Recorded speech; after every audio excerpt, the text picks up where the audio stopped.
Part 1. The message arrived on the worst possible day. High Coordinator was already dealing with 3 separate research scandals, 2 budget emergencies, and a delegation of scientists who insisted their latest experiment was completely safe despite having accidentally created a small black hole the week before. Now this. She read the document again, her 4 eyes blinking in sequence as they always did when she was confused. The Human Diplomatic Corps had submitted a formal complaint, not about trade, not about territory, not about any of the usual things species complained about. They were upset about research ethics. Had been running the Science Conquered for 40 years. In all that time, no species had ever complained about research ethics. It simply was not done. Science was science. You did what needed to be done to advance knowledge. Everyone understood this. Everyone accepted this. Apparently, the humans did not. She pulled up the incident report and felt her stomachs tighten. 3 weeks ago, the Concord's most prestigious medical institute had invited human observers to witness a breakthrough procedure. The researchers had been so proud. They had finally cracked the problem of neural mapping in living subjects. They could now extract complete cognitive patterns from a brain while the subject was still alive and conscious. It was revolutionary. It would change medicine forever. The human observers had lasted 6 minutes. Doctor, the lead human scientist, had walked out of the observation room with a look on her face that the researchers still could not understand. She had not screamed or threatened or made demands. She had simply asked questions. Quiet questions. Terrible questions. Do they feel it? Do they know what is happening to them? The lead researcher, a highly respected scientist named, had answered honestly. Yes, the subjects felt everything. Yes, they were fully aware. The procedure required consciousness to work properly. Unconscious brains did not produce the same mapping quality. Doctor had asked one more question. Then how do you sleep at night? Had not understood the question. He slept the same way he always had. The research was important. The subjects were a species that had been used for medical testing for centuries. They were sapient, yes, but not advanced sapient. Their suffering was regrettable but necessary. Everyone understood this. The human had looked at him with something in her eyes that he had never seen before. It was not anger. It was not fear. It was something worse. It was disappointment. Deep, heavy disappointment, as if he had failed some test he had not known he was taking. Then she had left, and returned with lawyers, journalists, and a formal complaint that had somehow made its way to every diplomatic channel in the known galaxy. Set down the document and rubbed her temples. This was going to be a problem. She summoned her senior advisors for an emergency meeting. They gathered in the great chamber, representatives from a dozen species, all of them confused and slightly annoyed. They had real work to do, important work. Why were they being called away to discuss hurt feelings? The human complaint is serious, told them. They are demanding a complete review of our research protocols. The representative laughed. His species was known for their practicality and their complete lack of sentiment. The humans are upset because we hurt some test subjects. Do they not understand how science works? Pulled up the humans' response document. It was long, very long, and it was filled with references to something called the Nuremberg Code and the Declaration of Helsinki and the Belmont Report and dozens of other frameworks that none of them had ever heard of. She read aloud from the summary. The humans claim that our research practices violate basic principles of ethical conduct. They say that informed consent is required for all research involving sapient beings. They say that subjects must be able to withdraw at any time. They say that no research justifies the deliberate infliction of suffering on aware beings. The representative made a sound of disbelief. That is absurd. Half our medical advances would be impossible under such restrictions. Yes, said quietly, that is what makes this so complicated. She had done some research of her own before the meeting. What she had found disturbed her more than she wanted to admit. The humans had not always had these ethical frameworks. They had developed them over time. And the reason they had developed them was because humans had done terrible things to other humans in the name of science. She shared what she had learned. The room grew quiet. The humans experimented on their own species, she explained. Prisoners, minorities, people they considered less than human. They infected them with diseases to study the progression. They performed surgery without anesthesia to observe the effects. They exposed them to radiation to see what would happen. And when they finally stopped, they wrote rules to make sure it would never happen again. The representative was no longer laughing. They did these things to their own kind. Yes, and then they decided it was wrong. Not just wrong for humans, but wrong for any sapient being. They built institutions to enforce these rules. They created review boards and oversight committees. They made it impossible for any researcher to work without proving their methods were ethical. Why? The question came from the delegate, a species known for their cold logic. Why would they limit themselves this way? Did not have an answer. That was the problem.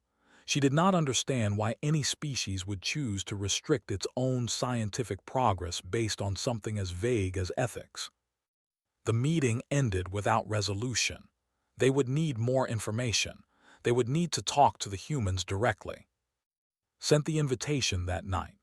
She asked the Human Diplomatic Corps to send a delegation to explain their ethical frameworks in detail. She expected a polite refusal or perhaps a list of demands.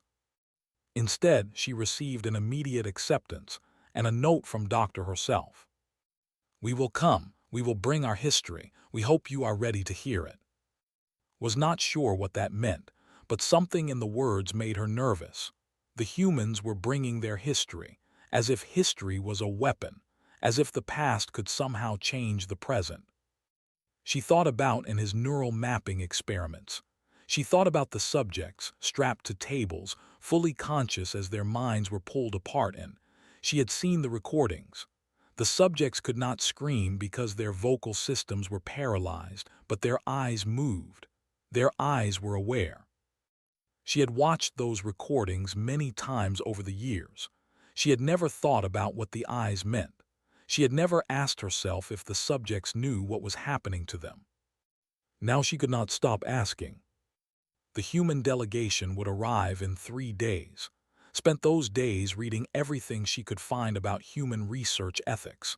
The more she read, the more uncomfortable she became. The humans had done terrible things, yes, but then they had stopped. They had looked at their own darkness and decided to be better. The conquered had never done that. The conquered had never looked. The conquered had simply continued, generation after generation, doing whatever was necessary to advance science. Began to wonder if necessary and right were the same thing. She did not sleep well those 3 nights. She kept thinking about the subjects. She kept thinking about their eyes. On the morning the human delegation arrived, stood at the docking bay and watched their ship approach.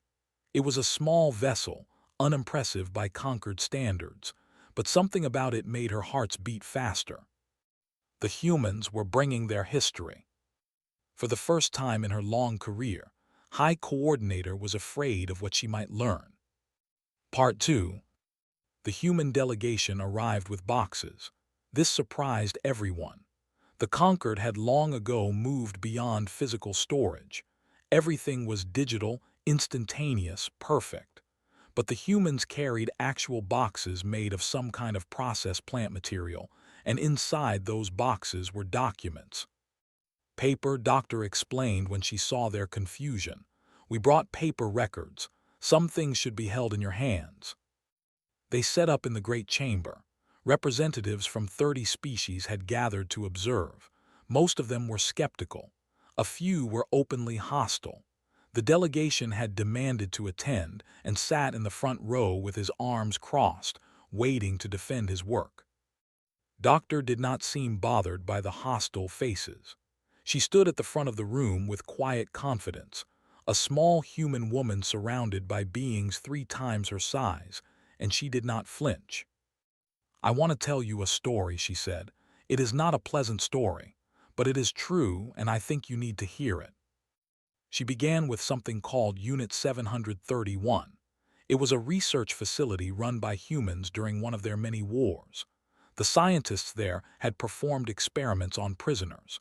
They had infected them with diseases and watched them die. They had performed surgery without pain relief to study how the body responded. They had frozen people alive to observe the effects of extreme cold. The room was silent. Doctor's voice was calm, almost flat, as she described horror after horror.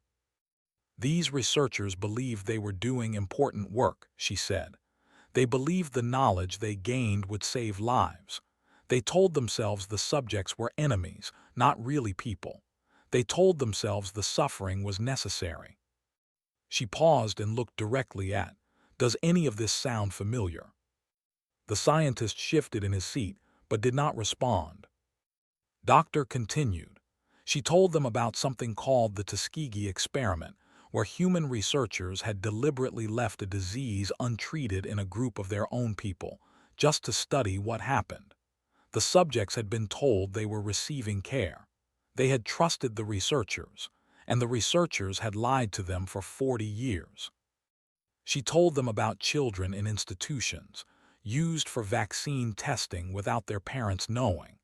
She told them about prisoners given experimental drugs.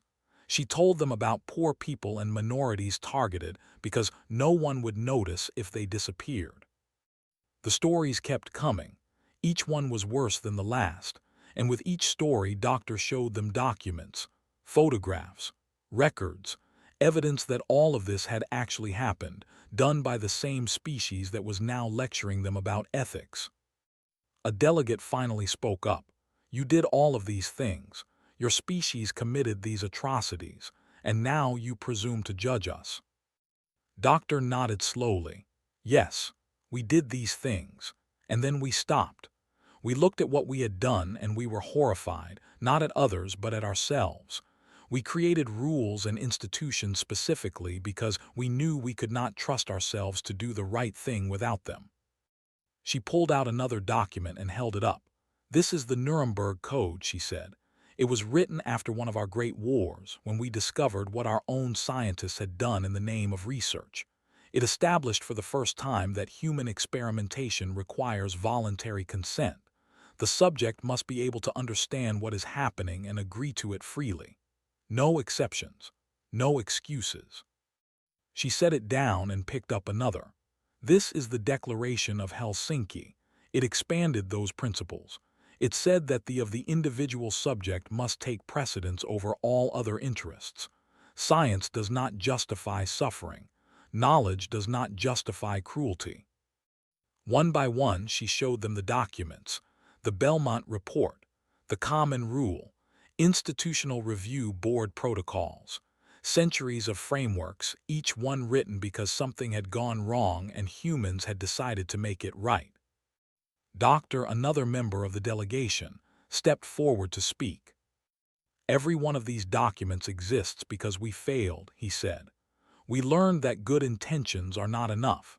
Smart people can convince themselves that terrible things are necessary.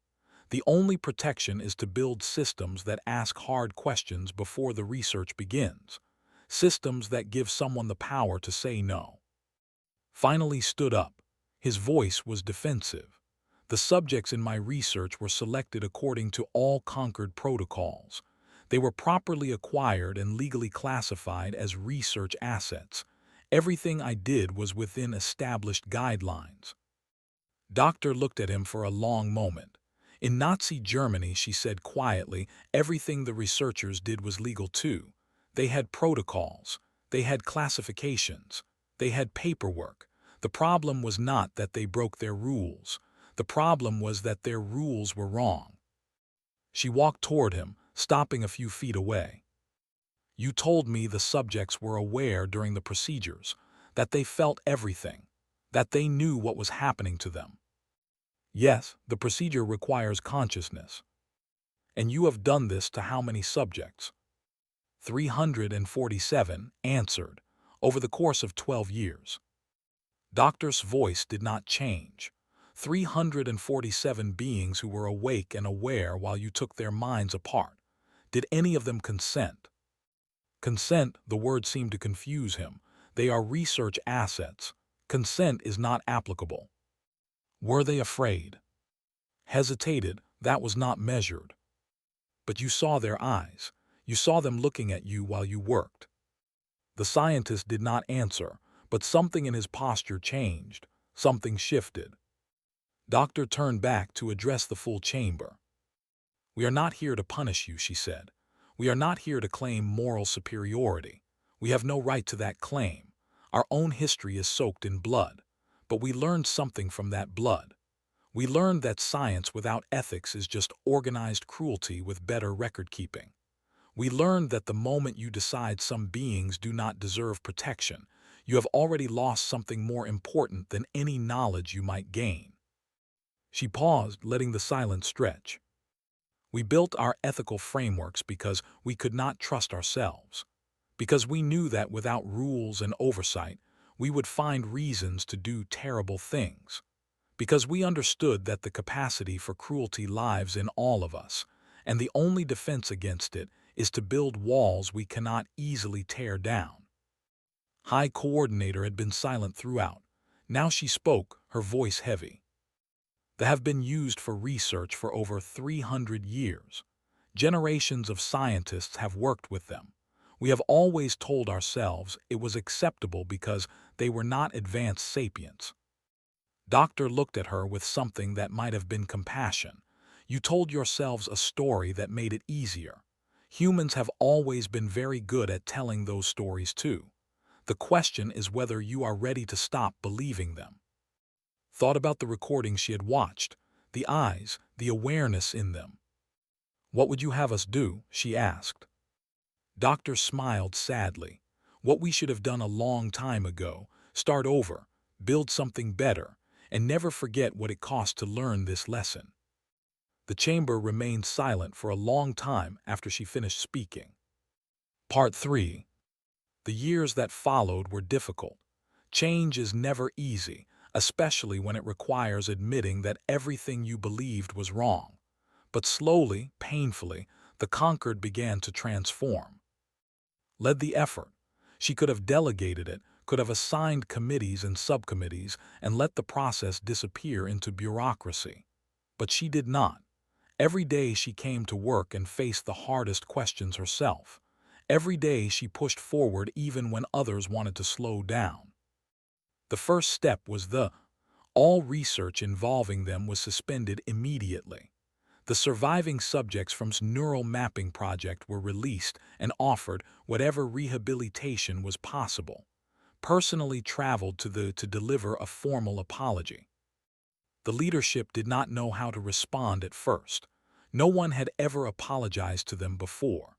They had been used as research subjects for so long that they had come to accept it as normal. The idea that it might be wrong had never occurred to them. "We are sorry," told them. "What we did was wrong. We told ourselves stories to make it acceptable, but those stories were lies. You are sapient beings. You deserve to be treated with dignity. We failed you and we cannot undo that failure, but we can promise to be better." They listened, they considered, and eventually they accepted. The second step was harder. The conquered needed new research protocols, and no one agreed on what they should be. Scientists argued that too many restrictions would cripple progress. Ethicists argued that any research causing suffering was unacceptable. Diplomats worried about how other species would react. Invited the human delegation to help. Doctor and Doctor spent months working with conquered scientists, reviewing procedures, identifying problems, suggesting solutions. They did not demand perfection. They understood that perfection was impossible. Start with the basics, Doctor advised. Informed consent for all sapient subjects, the right to withdraw at any time, independent oversight for all research projects. These are not limitations on science. They are the foundation of science worth doing. The debates were fierce. Many scientists resisted. They had spent their entire careers operating under the old rules. They could not understand why those rules needed to change. Was one of them. At first, he defended his work angrily. He had done nothing wrong, he insisted. He had followed all protocols. He had advanced medical knowledge by years, perhaps decades. His research would save millions of lives. But something had changed in him since that day in the great chamber. He could not stop thinking about Doctor's questions. He could not stop seeing the eyes in his memories. One night, unable to sleep, he went back to his laboratory. The equipment was still there, cold and silent. He stood in the room where he had performed hundreds of procedures and tried to remember why it had all seemed so reasonable.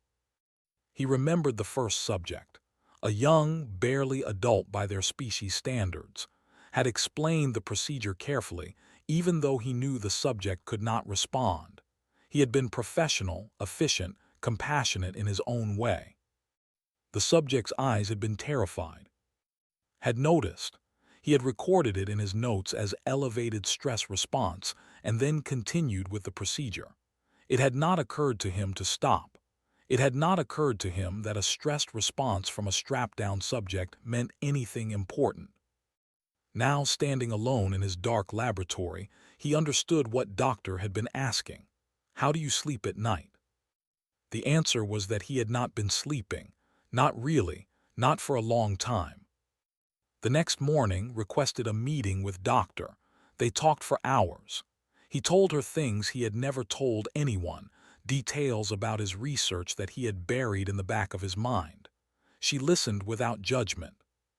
At the end of their conversation, he asked her a question. Is it possible to be forgiven for something like this? Doctor thought carefully before answering. Forgiveness is not mine to give. Only the ones you harmed can offer that, but I believe in redemption. I believe that people can change. The question is what you do next. Nodded slowly. Then I will help build the new protocols. I will make sure that no one else makes the mistakes I made. He became one of the strongest advocates for reform. His conversion shocked many of his colleagues, but his expertise was invaluable. He knew exactly how researchers justified cruelty to themselves because he had done it himself. He knew exactly what safeguards were needed because he knew exactly how to get around weak ones. 3 years after the human delegation first arrived, the Unified Research Ethics Framework was ready. It was the most comprehensive ethical code the galaxy had ever seen. Representatives from over 800 species gathered to sign it. The ceremony was held in the great chamber where Doctor had first told her terrible stories. The room was packed with delegates, scientists, diplomats, and observers. Cameras broadcast the event to every corner of the Concord. Stood at the podium and looked out at the vast assembly. 3 years ago, she began, a human scientist walked out of a research facility because she could not bear to watch what we were doing. At the time, I did not understand why. I thought our methods were normal. I thought our practices were acceptable. I was wrong. She paused, gathering her thoughts. The humans taught us something important. They taught us that the measure of a civilization is not the knowledge it gains, but the wisdom to know what price is too high to pay. They taught us that ethics are not obstacles to progress, but the very foundation of progress worth having. And they taught us the hardest lesson of all. They taught us to look at ourselves honestly and admit our failures. She gestured to the massive document on the table before her. This framework represents a promise that we will never again treat sapient beings as tools to be used and discarded, a promise that consent matters, that dignity matters, that suffering matters, a promise that science will serve life, not destroy it. Signed first. Then the other delegates came forward, one by one. The representative signed. The representative signed. Even species that had initially resisted the reforms added their names to the document. Doctor was the last to sign. As a human, she had no official standing in the Concord, but had insisted. The framework would not exist without her. She deserved to be part of it. Doctor approached the table slowly. She looked at the document, at the hundreds of signatures already marking its pages, at the gathered assembly watching her. When I walked out of that laboratory 3 years ago, she said, I was not thinking about changing the galaxy. I was thinking about one subject, one pair of eyes, one being who was suffering and who looked at me for help that I could not give. Her voice was quiet but carried throughout the chamber. That is what ethics is. It is not about grand principles or complicated frameworks. It is about seeing the individual, remembering that every subject, every patient, every person has their own fears and hopes and dignity. It is about refusing to look away from suffering, even when looking is painful. She signed her name and stepped back, moved forward to close the ceremony. The humans have a saying, she announced. First, do no harm. Today we embrace that principle. Today we choose to be better than we were, not because it is easy, but because it is right. That night there was celebration throughout the Concord, but Doctor did not attend the parties. She returned to her quarters and found a message waiting for her. It was from the language was simple, the words carefully chosen. You saw us, it said. When no one else would look, you saw us. You remembered that we were people. You fought for us when we had given up fighting for ourselves. We cannot repay this debt, but we will remember. Our children will remember. Your name will be honored among our people for as long as we exist. Thank you. Doctor read the message 3 times. Then she saved it carefully to her personal archive, the same way she saved all the documents that mattered most. Outside her window, the stars burned cold and bright in the endless dark. Somewhere out there, they were looking up at the same stars. Somewhere out there, scientists were beginning research under new rules that would protect the vulnerable instead of exploiting them. Somewhere out there, the galaxy was changing. It was not enough.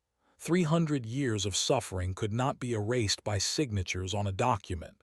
The past could not be undone, but the future could be different. Doctor thought about the eyes that had started everything, the awareness in them, the fear, the silent plea for help. She had not been able to save that subject. That failure would stay with her forever, but she had done something. She had refused to look away. She had asked the questions no one wanted to answer. She had forced an entire civilization to confront its own cruelty. And tomorrow, she would wake up and keep working, because that was how you honored the ones you could not save. You kept fighting for the ones you still could. She turned off the light and finally allowed herself to rest. The stars kept burning, as they always had and always would. But now, in laboratories throughout the galaxy, researchers would pause before their experiments and ask themselves a new question. Not just can we do this, but should we? It was a small change, but small changes had a way of growing. And somewhere in the great silence between the stars, the future was waiting to be written.